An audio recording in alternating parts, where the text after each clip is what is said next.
I'm glad to be with you. My name is Dwight Bowers. I am a member of the Bryan Club, and I'm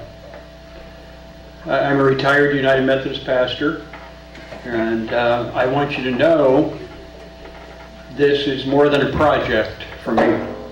This is personal. The little article you see up there on the screen is a brief front page article from my hometown newspaper, the Spencerville Journal-News in Hicksville, Ohio. And it says that I got polio. This is from the September 7th, 1950 issue of my hometown paper. That's me at 4 years old when I contracted polio. If you can see the last line, if you can read it, it says that it's a relatively mild case and that no permanent paralysis is expected. It was not that way on August 30th when I woke up and could not get up and started crying, and my mom came and when she heard me crying, and she pretty much took one look and assessed what was going on, let out a little squeal. My dad came running. They went outside the room, shut the door. I could hear whispering behind the door. Pretty soon our family doctor, Dr. Dornberg, was there. And the next thing I knew, I was in Dad's pickup truck, going faster than I ever remembered going, on the way to Lima Memorial Hospital, where I heard the doctor tell my parents that I had polio and there was not one chance in 10,000 that I was ever going to walk again. That obviously is not the case. I'm one of the lucky ones. Unlike the boy on the left, some people have asked, was that me? No, that was not me. I'm the guy on the right. I chose a picture from my senior year in high school. I was fortunate enough to letter in track and football. I thought the track picture probably showed you better than a football uniform could that I don't have any withered limbs or anything like that. I am truly one of the lucky ones. My senior year on the track team, I put the shot. As you see, I threw the discus. I ran what was then a half mile. That was before 800 meters. And I ran a leg on our 2-mile relay team, and I high jumped. And my brother-in-law is one to point out. He said, you know, on a lot of track teams, that's 3 different guys. And it is an indication of the completeness of my recovery.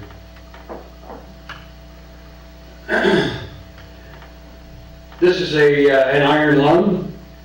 Treatment in the 1950s consisted of crutches, braces, the Sister Kenny treatment, which is the treatment I received, iron lungs, rocking tables or rocking frames.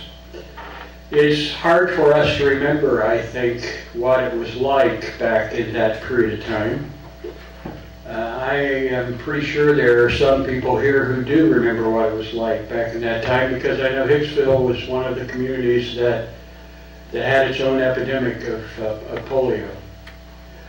And I'm wondering, did anybody here besides me have polio? Okay, here we go. How many of you knew somebody who had polio? And this is a key reason why people like me go around and do talks like this. It's because as we get farther and farther removed from the last case of polio in the United States, it's hard for people to remember what it was like. What you see in the picture, the iron lung, that machine literally breathed for people. To my knowledge, there are 8 people still in iron lungs from the 1950s. The other picture of the small children, those are rocking frames or rocking tables. Those would rock back and forth, and the force of gravity and the weight of a child's internal organs would help them be able to move the diaphragm and breathe.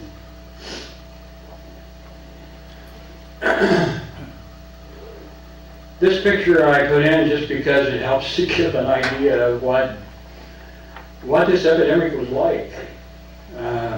You see all of these iron lungs. The Sister Kinney treatment that I received was you had your limbs packed in hot compresses, and the effort was to stimulate the nerves and hopefully you regain movement from the stimulation of those nerves.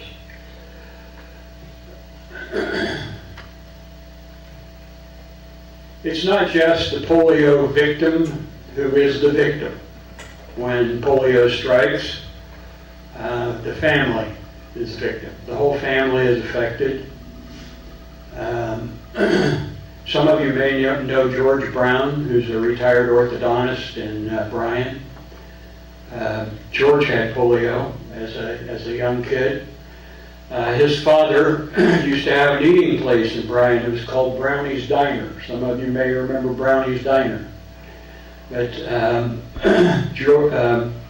George remembers the ride that he took to Toledo and hearing his dad say to his mom, "I wonder if we're going to have to close the restaurant." And George talks about, along with the feelings he had about the incapacity he was discovering himself at that time, he had this terrible question: am I going to cost my family their business? I will confess I did not think a lot about the impact on families when I was 4 years old. The family connection I made as a 4-year-old was I didn't understand why my mom could not come in the room. The polio ward at that time was a ward where everybody of all ages who had polio was in the same ward.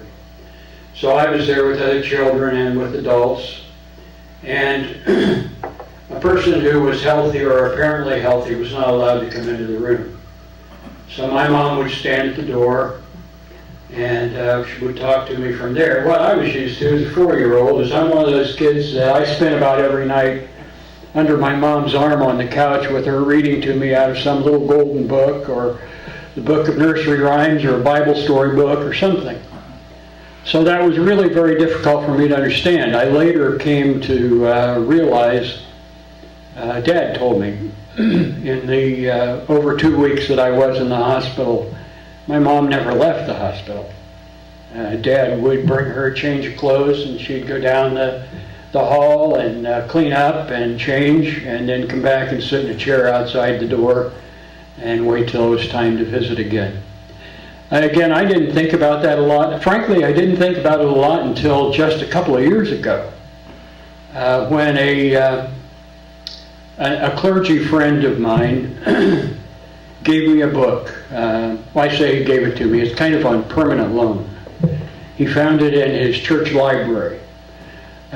You know about church libraries probably, don't you? That's where you take your books you don't want anymore and then nobody checks them out. So he gave me this book. It's written by a school administrator named Luther Robinson from North Carolina, who back in the 50s, both of his 2 daughters, his only 2 children, contracted polio, and one died within a matter of weeks, the other after 2 years.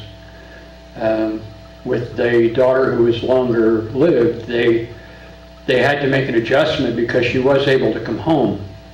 And it was that really made me think about the effect on families. Families split, one parent with a child in the hospital, the other with a child at home.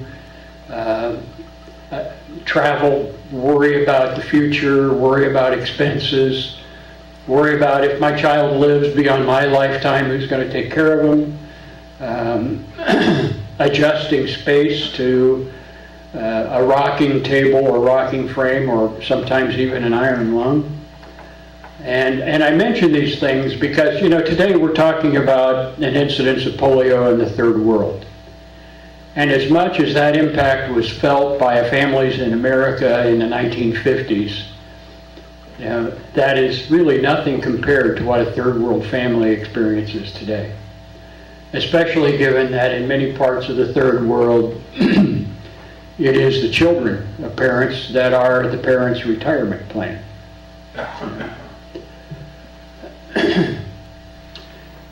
This is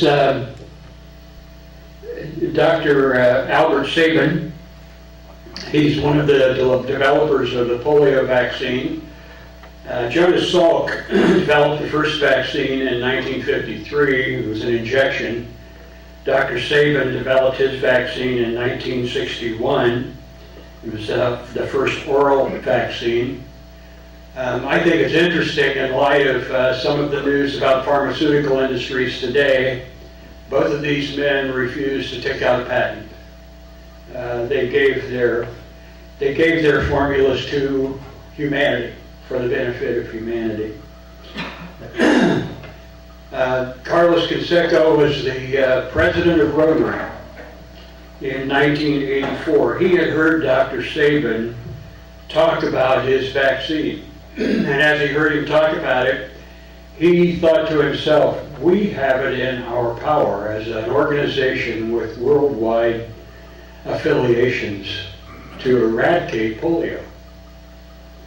And so that was the source of the Polio Plus program, which started in 1985. This is a picture from a 1984 press conference where Polio Plus was announced. I first joined Rotary in the 1980s, and I joined Rotary because of the Polio Plus program. The vaccine's easy to administer, 2 drops, required 3 times, sometimes longer, sometimes more of them, depending upon how malnourished the child might be. If they're really malnourished, they might require up to 3 more. The vaccine is relatively cheap, 61 cents you see for 2 drops. That makes up a dose. Our teams are usually well received, but we don't just send teams. I find that's a misconception sometimes.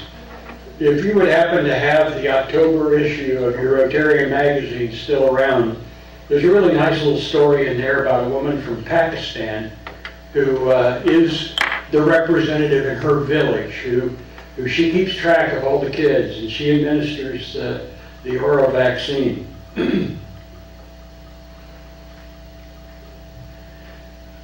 Jack Nicklaus is reminding us that we're this close.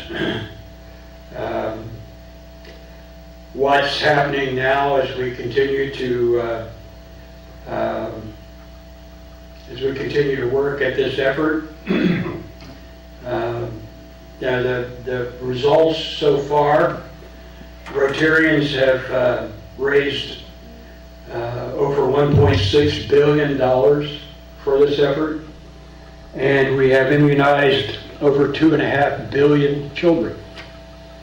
It's estimated by the Centers for Disease Control that there are probably around 500,000 children still to be immunized.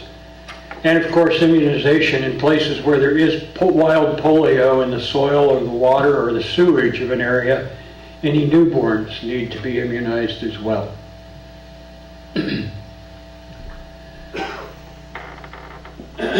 This is an old map, but it does show you 3 areas, 2 of them shaded into gold up there. That's Afghanistan and Pakistan. Maybe you can make out a red dot down in Africa, in Nigeria. These are the 3 places where there are active polio cases today. They are all places where it's very difficult to do immunizations.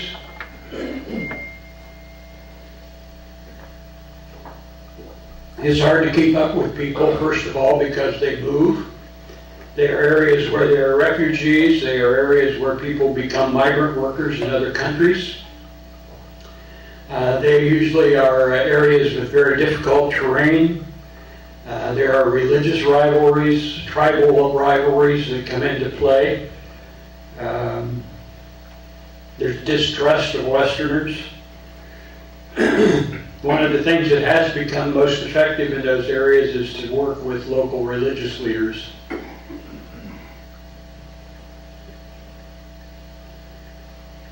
Afghanistan, you see, these figures are as of December 28th. The figures come out every Friday, so I don't have end of the year figures, but this will give you a good idea. In Afghanistan were 12 cases in 2016 compared to 19 the year before. In Pakistan, there were 19 cases compared to 51 in 2015.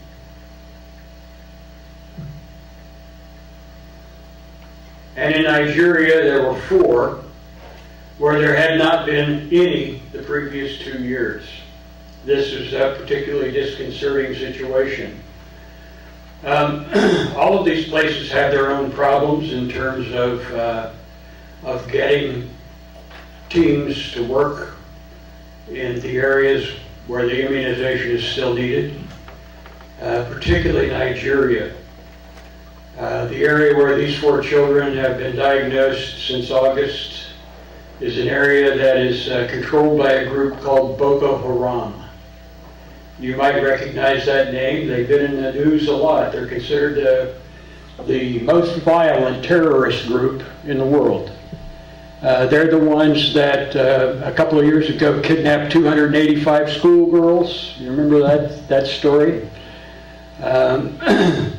They consider this area in northern Nigeria to be their home country, and they are very difficult to deal with. Part of the problem in Pakistan is that it was rumored in Pakistan that it was a medical team that gave Osama bin Laden up to the United States government. And so that created a lot of distrust. I don't know if that's true. I am relatively certain that if it is true, it was not one of our teams, because our teams are very, very careful about political consequences of anything they say or do.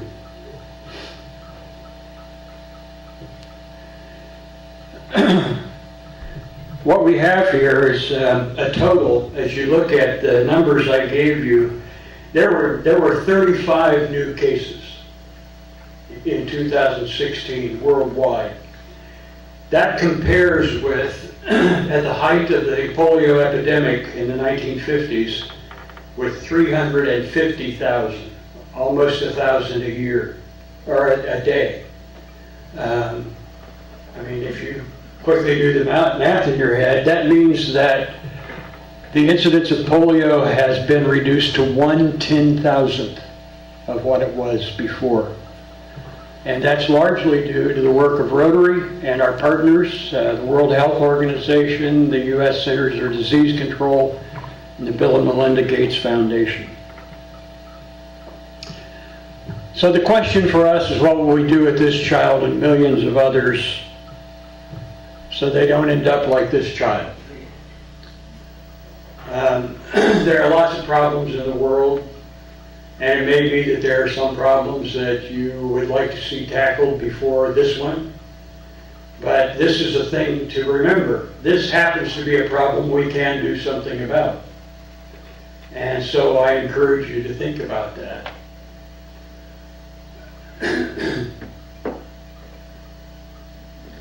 This is Paul Alexander. Paul is one of the people in the United States who still is in an iron lung. He's a fantastic story. Some of you may have heard it before. He's a lawyer. He has practiced law. He contracted polio as a child, and he went through college and law school in an iron lung. And he practices law. And he also is somebody who contributes to our Polio Plus campaign. I put Paul here as a reminder that polio is still with us, even though we have not had any new cases since the late 1970s. We sometimes get asked, why do you continue to immunize? Well, think back to what I said about Nigeria that had not had any cases for 2 years, then suddenly they have an outbreak. The polio virus exists in places other than just in us. We're not the only carriers. The wild polio virus exists in the water and in the soil and in the sewage. And that means that anybody who comes into contact with those is potentially a victim of polio. A thing for us to remember too is that the polio virus does not need a visa to enter the country. And when we look at the mobility of relief workers and military people around the world, migrant labor, there is the very real possibility that soil could be brought in on a boot, for example. If we were to quit immunizing, the Centers for Disease Control crunched the numbers looking at the movements of people, and they have determined that within 10 years worldwide, if we stopped immunization, we could be back to 200,000 cases a year.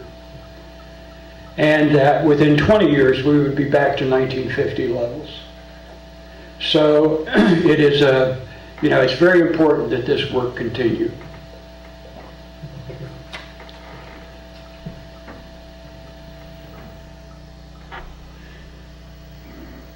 The district has set some district foundation has set some goals for this year to guide our thinking. Our year goes through June, so these are our goals still for this year. That every club would donate a minimum of $25 per member by fundraising. That every Rotarian would donate $25 or $250 per month. That every Rotarian donate $100 to the foundation annual fund. Gifts that we give individually are also matched by the foundation. Our gifts are matched by the foundation. Our gifts are also matched $2 for every one by the Bill and Melinda Gates Foundation. So our giving really does get multiplied. There is a Toledo Rotarian who has pledged that any amount given over $100 by individual Rotarians or over $1,000 by individual clubs, he will match up to $100,000. So right now, when you look at all the ways we can increase our giving, we're at a point where you can give $1 and it becomes $6 by the time it gets into the field. So what can you do? You can donate, of course. That's probably no news. Again, this is Bill Gates. Your gift is matched by the Gates Foundation. You can volunteer.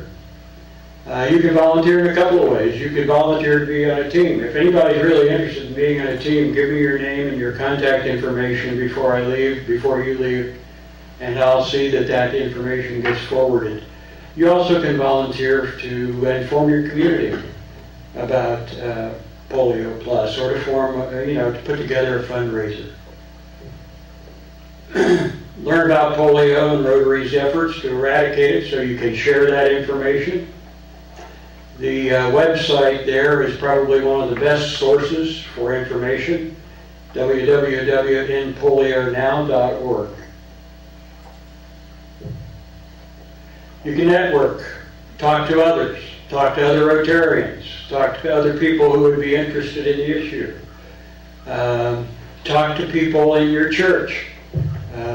Talk to people in a prayer group that can pray with you. As a retired pastor, I can't neglect that one, It's something that is included in my devotions, my prayers every day.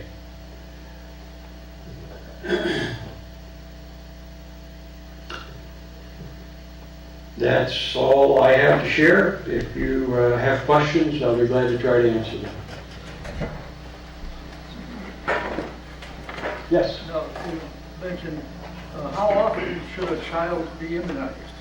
There is a period, a waiting period. Usually a child will be immunized 3 times. It must be within a year. It's best if it's like in a 6-month period of time. But again, that might stretch out longer in a situation where there's a lot of malnutrition. But once that immunization is there, that usually gets a child beyond the place where there's danger to them. So.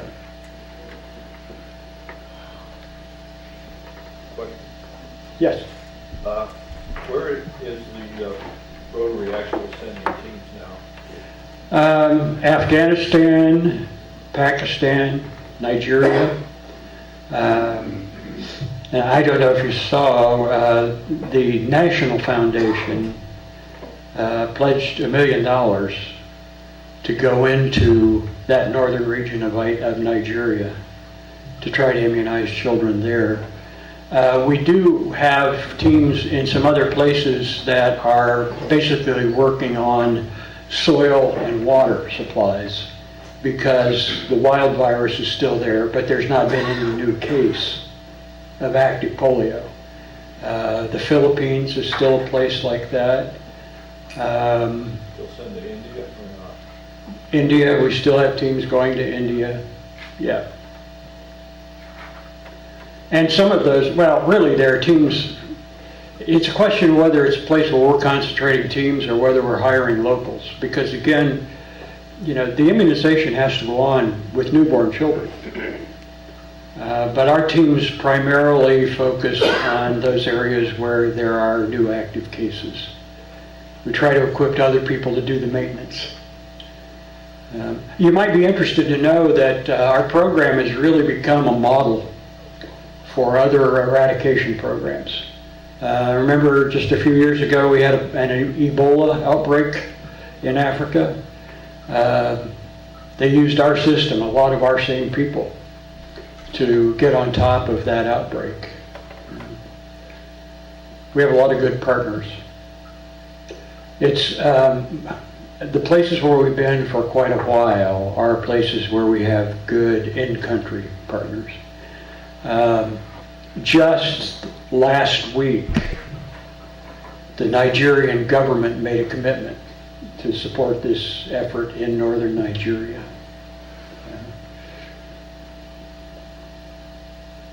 To answer you absolutely 100% correctly, I would have to be constantly updated by the minute. Yeah. Others? Well, I thank you for your time. If you have individually questions, I'll hang around for you.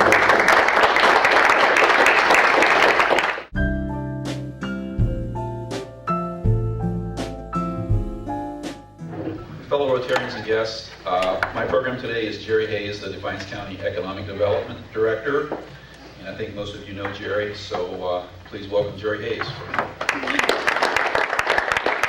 Thanks, Jim. My pleasure to be here at Hicksville Rotary Club again. Appreciate the support and the fellowship. Today I thought I'd give you a brief update on some of the things that have been going on across the county. 2016 quick review and some of the things that we're looking to accomplish in 2017. I would characterize the current situation here in Northwest Ohio as good, but certainly not strong. 2016 was a pretty decent year across Ohio for projects. Quite a number of projects did locate in Ohio, and there were quite a few expansions across the state. But at the same time, of course, we still hear concerns about family welfare, you know, the quality of jobs. Unemployment, which I'll touch on in a minute, has generally been improving over the last 2 years. And despite a historically low rate, we still have some work to do in that area. But I gave you a handout and kind of follow along. Some of the 2016 projects that our office was involved in included the Hillendale Farms Phase 2, which is currently underway just out east of town. This project will double the capacity of the number of chickens at that facility. And as you probably saw, the operations building was enlarged, and they are now in the process of building through to eventually have a total of 16 production houses at that location. When finished, we look for Hillendale to probably employ over 100 persons at that facility. So this truly is a big impact ag project for Northwest Ohio. These eggs are going to major cities, Detroit, Chicago, and other places. And this project has helped to put us on the map as far as agribusiness value-added projects. If you look at what's happened here in our region, of course, we've had various hog and dairy operations for 15, 20 years. But now with Consolidated Grain and Barge, we have a large company that's looking at ag commodities to be shipped to livestock production houses, particularly east of the Mississippi.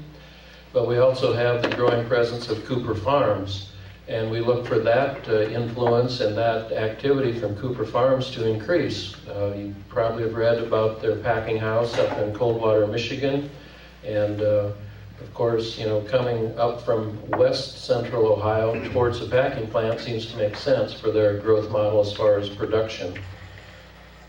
Credit Adjustments Incorporated, this was announced in fall of 2016. This is going to be a major impact project. Credit Adjustments is in fact partially engaged in collecting of delinquent debts. Their business now has evolved though into two parts. One part is a very strong relationship with hospitals, particularly ProMedica, and they're working on, you know, the realignment and collection of medical bills. But the real reason for the new headquarters building will be a relationship that Credit Adjustments has achieved with the federal government. They have received a 10-year contract with the federal government to collect and restructure delinquent student loan debt. And that's where the real growth is coming about for Credit Adjustments. So later in this year, or perhaps it may extend into 2018, Credit Adjustments intends to build a corporate headquarters in Defiance and increase their employment level probably to over 120 people at that facility alone. People of my age have known Credit Adjustments for a long time. They've had a presence in Defiance for many years. But this project has shown us they have facilities really across the nation. They have facilities in New Hampshire, close to Boston. They have a presence in Wisconsin, and also a strong presence in the Atlanta market where they have offices. So this is quite a compliment to our county and our community in that Mike Osborne, the president and main owner of the company, he's strongly dedicated to Defiance and Defiance County, and you know, affirmatively stated, this will always be our home and we want to be headquartered here. So large organization, over 300 employees currently, and on a strong growth mode. So a very nice project, gives us diversity. This of course is office type work, and it will bring you know, a new set of skills to our workforce. The Fort Winchester Industrial Spec Building, that's received a lot of publicity. This was spearheaded, quite frankly, by the Defiance County Board of Commissioners and the City of Defiance. They agreed to give this project a boost when they contributed capital to help get this land under control. So this facility, located on Elliott Road on the north side of Defiance, represents a new chapter in our initiatives to bring jobs and investment to Defiance County. So basically 14 acres were provided for Fort Winchester, which is a group of investors, 5 in number, 3 of which I do not even know. But these folks have put up the other capital at risk, financed with a local bank, and a 100,000 square foot industrial spec building. The shell is completed. We purposely designed this building. We did not put the floor in it yet We did not do the office space. We do not have the electric service in. And the reason behind that is we want to provide maximum flexibility for the tenant that may come. So the development deal with Fort Winchester is that they are to bring in at least 40 industrial, well-paying jobs, and if they're able to do that, they will not have to pay back the money that went towards the land. If they're unable, or if they bring in something that is not necessarily light manufacturing that we intended for, they may have to repay some or all of that money back to the community. So the building, basically, the shell building wrapped up first part of November, and we are now in the active marketing of that facility. We've had a lot of looks at it, probably over 20, since May 20th when they actually got going, and still very confident that we'll get something good in there. We've had interest from a German auto parts manufacturer, several food projects, and currently a Korean site consultant is looking at it for a Korean company. So it's a nice building, it's a great location. It's there at a place where infrastructure is in place with water, sewer, etc. So we again want to thank the local governments for their involvement in that project. City of Defiance has set up a PACE program, also known as an ESID, Energy Special Improvement District. This is in cooperation with the Toledo-Lucas County Port Authority, and this provides a financing mechanism for companies that want to improve the energy efficiency of their facilities. B&B Molded Products was the first company to take advantage of this, and that was a very valuable tool for that project when they put energy savings features into what you may probably know as the old Compo building. And that project, B&B Molding is in place, 127 people working there, and it's been a real success story for Defiance. Gordon Creek Granite, there's a typo. Gordon Creek Granite, their expansion, we recently just finished the enterprise zone agreement, but what a nice expansion project for the Hicksville community. 18,000 square feet addition, a new building. And this will provide warehousing, some manufacturing, and a showroom for that company. To review the history, Gordon Creek Granite was formed in 2007 and have had steady sales increases ever since. And that company is doing a great job, specialized industry and specialized skills, but very happy to see that project. 18 current employees with 4 more to be added because of this expansion. We have ongoing work, something that we've got into over the last year and a half or so is brownfield cleanup. The county commissioners asked us to do certain things in regard to this, and we've had a good year working with Tetra Tech, which is a specialized engineering company. We're working with the Cincinnati office, and so 3 different brownfield sites. On the hand tool site, we just received the draft final report of the Phase 2 assessment, and shortly the Board of County Commissioners will likely be seeking requests for proposals to demolish, clean up, and then redevelop that site. And we're investigating whether we can tap into some Jobs Ohio funds for redevelopment of brownfield sites as well.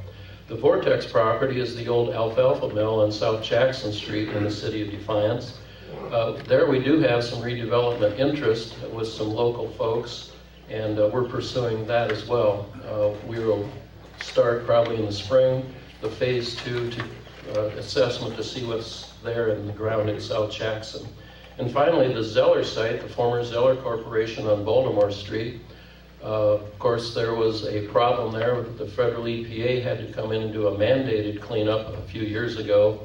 And now we're working with the current owners to finish up a Phase 2 assessment of that property and move forward. So we've had movement on all 3 of those sites through 2016, and it's likely that SK Hand Tool will probably start demolition, I would hope, in the spring of 17. So that's a little bit looking back. Looking forward continues, and this has been the same for a while. Our target industries here in Defiance County, automotive and metal fabrication. We have strengths in that, and we don't want to move too far away from that. But we're interested in food manufacturing, and as I alluded to previously, we do have a lot of ag resources here in Northwest Ohio, and I think that our pursuit of value-added ag processes will continue. Right now, we are working with a company who's interested in establishing what is known as a high-pressure processing facility to stabilize and reduce bacteria in flexible foods. Flexible foods, that doesn't sound real appetizing, does it? But soft foods, things such as dips, packaged lunch meats, even juices, anything that could be packaged in a flexible packaging. And the drive behind this is that modern consumers are interested in buying what they call a clean label, i.e. a food label that doesn't have a lot of preservatives and added ingredients to keep the product fresh. High pressure processing simply uses water under extreme pressures to squeeze food and things in the food. And what happens, and I don't know how this happens, it's the mystery and the magic, but this high pressure squeezing kills the bacteria that might be present in the food without damaging the food molecules themselves. So food that has been high pressure processed with water has longer shelf life, and of course that's an advantage for the processors. Clean label, longer shelf life, and so it's kind of a growing trend in food processing. So we're pretty close on this. There actually is an Ohio producer of this high pressure processing equipment down in the southwest Ohio area, and our prospect company is working with them. We're also using the assets of the Center for Innovative Food Technologies based in Toledo to do market analysis, and so I'm hopeful that we'll see some type of project announcement on this project maybe late winter or early spring. So looking out in 2017, we want to get that spec building filled. We're doing very active marketing, talking with Midwest site consultants and other prospects on that. Jobs Ohio is helping us with that marketing as well. And that brings us to, a real point of emphasis. In December of 2014, the county commissioners asked the Community Improvement Corporation to get more involved with looking at our workforce. We understand that our workforce is aging, as the whole nation's is, and the commissioners wanted to make sure that we were providing all of the opportunities possible, particularly for our young people coming up through the high schools and colleges, and that we would retain and keep as many of those young folks in our workforce as possible. So in July of 2015, the CIC formed a workforce development committee that's headed by Drew Schindler of Baker Schindler Company. And that committee has been embarked on various studies and activities to promote careers, opportunities in Northwest Ohio. So things that we've done, we've had several tours of businesses with guidance counselors and superintendents. We've worked hand in hand with APT Manufacturing Solutions for their in-house training center and worked with Northwest State Community College on a grant sponsored through Rob McCauley, one of our state reps, to partially fund that. And the Niswander's in-house training center is receiving state, if not national, recognition.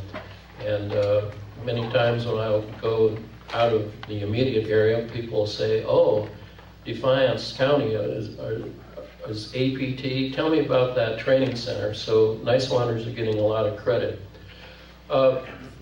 Building on that success, Northwest State applied for a second grant revolving around workforce training, and they were successful in obtaining $150,000 in a new grant that will be split out between 2 or 3 companies.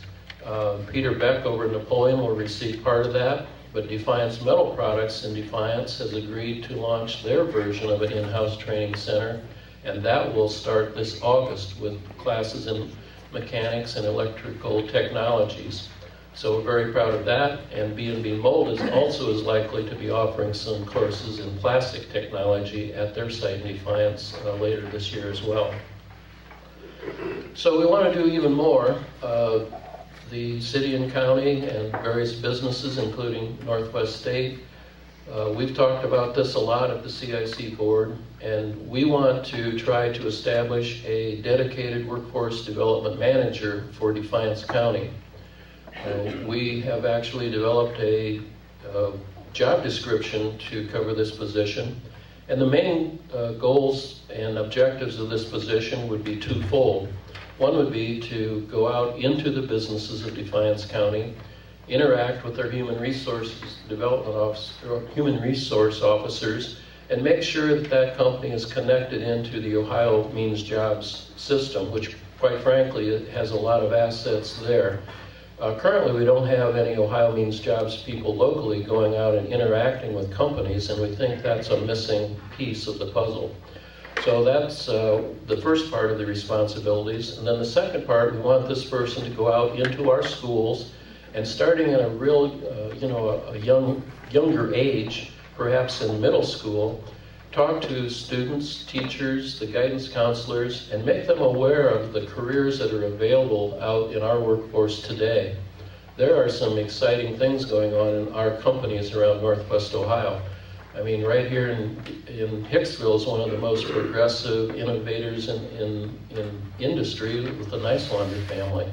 They're doing some amazing things on system integration, robotics, and manufacturing assembly in this modern world.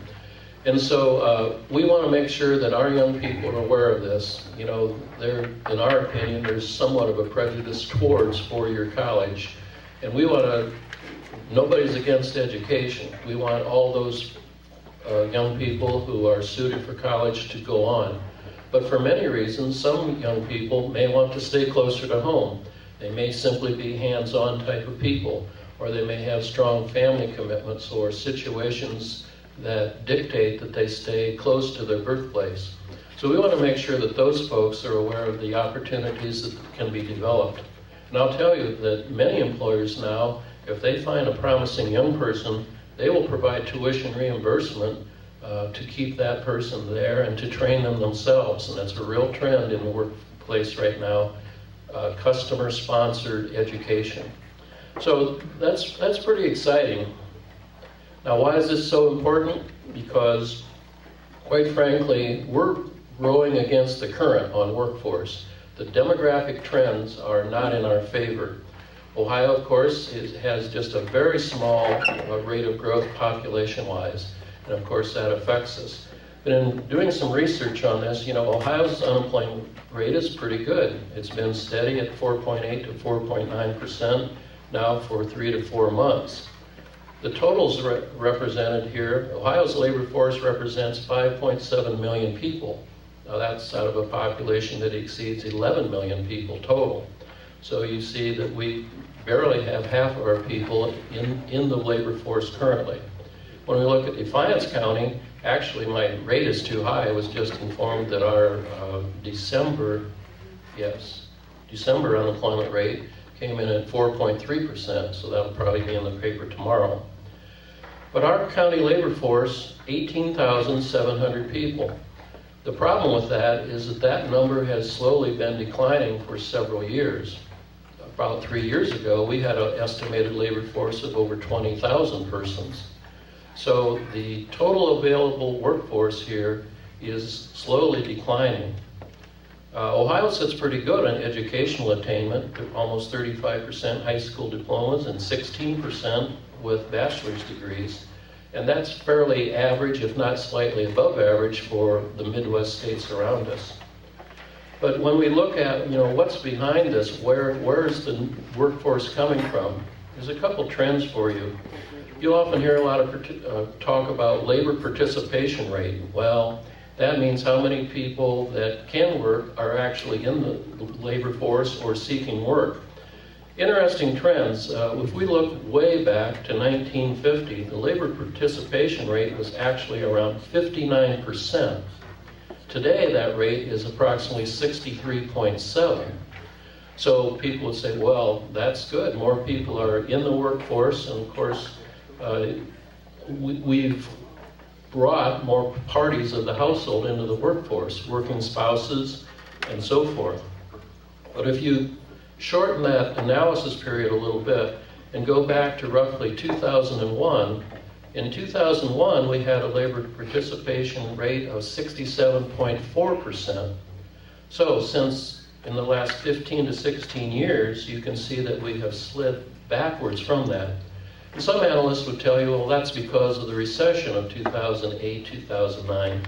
But even after that, in these recovery years, from 2010, where we were approximately at 65%, we now have declined to that previously quoted 63.4, 63.5%. So that's one trend. Labor participation rate is not keeping up with an improving economy. And the second point in regard to labor force overall has to do with birth rate. Birth rates, actually, low birth rates in the late 1960s and through most of the 1970s created a gap when the baby boomers started to retire.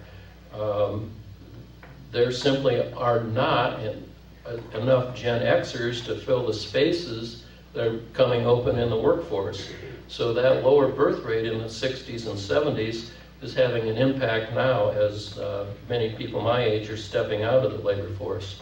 So overall, the U.S. labor force grew an average of 1.77% between 1978 to 2001. But since 2001, and this particular analyst chose that year because that was the high mark of the Gen X generation as far as the most number of births in that year.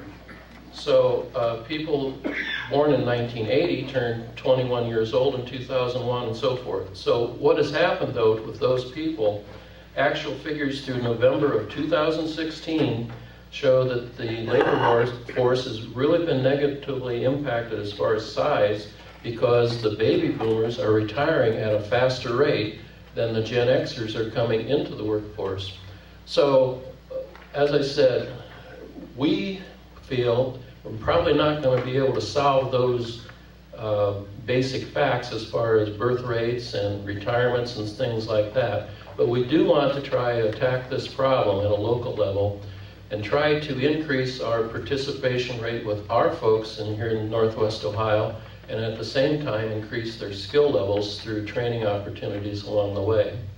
So in fact, we're out talking to people about some financial support for this initiative, and that's been going very well so far. Many employers are recognizing how important this is for the future of their companies, and it's been good to see that type of interest. So as you can see, our office is involved in a lot of different things. It's not just simply marketing and doing enterprise zones and things like that. The brownfields, the workforce, and so forth.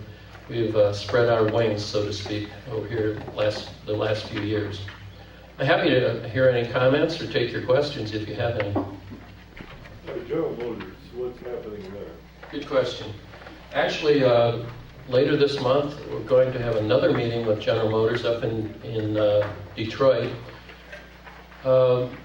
It's probably very likely, if not certain, that Plant 1 will stop pouring iron in early 2018, and most likely will probably eventually be demolished. In our last meeting with GM management, they pointed out that they don't currently see a obvious need for a building of that type. Plant 1 is, of course, started in 1948. It has relatively close column spacings. It's built very in a heavy-duty manner for the things that it was designed to do, which was to basically pour, iron cores. And the comment was made that Defiance is probably better off if we do tear that down, and then you at least have a clean piece of land there to start with something new. So our meeting later this month is going to be partially held to investigate future opportunities. What things could we do that might be associated with the new powertrain technologies? Can we do machining there? Are there going to be new technologies in regard to transmissions or engines that they might need a new facility for? The aluminum business that is in Defiance is doing very well, working some overtime, and of course the they're working on the latest edition of this new engine line that was announced last year. But still, present head count is probably barely touching 1,100, and we do anticipate, because of word from GM, that over the next 18 months to 2 years, we probably dip to close to 800 jobs at the Defiance casting plant. Bruce? Jerry, I find it hard to believe, I'm sure the facts are right, that only 35.8% of high school students graduate. That's an actual number? No, that's going up. In other words, you have to add those numbers below that. So, but you got 16% or whatever that had a bachelor's degree, but Yeah. so now we're at 50%, roughly 51%. That's how many graduate? That's the numbers that I got from Area Development Magazine. My goodness. Is that just our area, or is that the whole state of Ohio? No, that's supposedly the whole state. So is there one area maybe in Ohio that makes that number plummet, like our area? Is Toledo, obviously Cleveland, probably- Cincinnati. Yeah. Your city. There you go. Our graduation rate is almost 100% every year. If not 100, it'd be in the 90s. So it's your big city schools that bring that Make it way dry. down. But I didn't bring the whole table, Bruce, but yeah. That's just amazing to me. Yeah. Yeah. With the workforce going lower, the amount of people, do you not think that that would drive up the average wage? Yes. Is that a good conclusion? Yes, it is. I think we've been lucky so far as inflation in general, but I do think the competition for, I'll call it replacement labor for now, an electrician, tool maker now, I mean, in many communities you can name your price.